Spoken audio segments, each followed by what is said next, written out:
अंदमानच्या समुद्राचा बहुतांश भाग मान्सूननं व्यापला। पुढील 3 ते 4 दिवसात मान्सून वेगानं पुढे सरकण्यास अनुकूल परिस्थिती। बंगालच्या उपसागराच्या काही भागातही मान्सूनची प्रगती।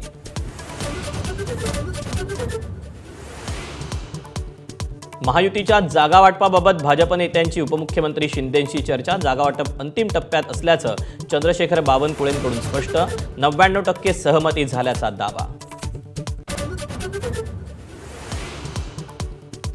पेट्रोल आणि डिझेलच्या दरात पुन्हा वाढ। पेट्रोलचे दर 87 पैसे तर डिझेलचे दर 91 पैशांनी वाढले। गेल्या 9 दिवसातली तिसरी दरवाढ।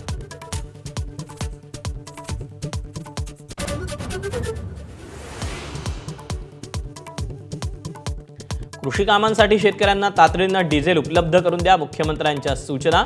शेतकऱ्यांच्या नावाखाली डिझेल घेणाऱ्यांवर कारवाईचे आदेश।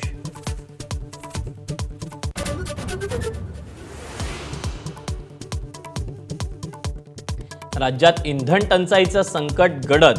बुलढाणा वाशिममध्ये पंपांवर रांगा। हिंगोलीत डिझेलसाठी हाणामारी तर जालन्यात इंधनाअभावी 59 पंप बंद।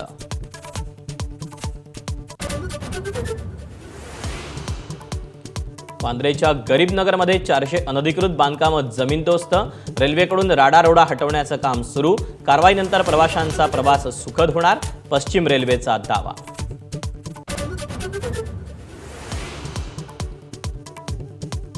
कॉकरोच जनता पार्टीचं इंस्टाग्राम अकाउंट हॅक तर वेबसाईटही बंद।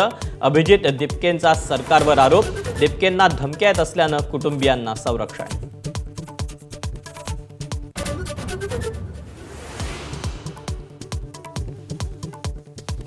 चीनमधील कोळसा खाणीत झालेल्या स्फोटात 90 जणांचा मृत्यू।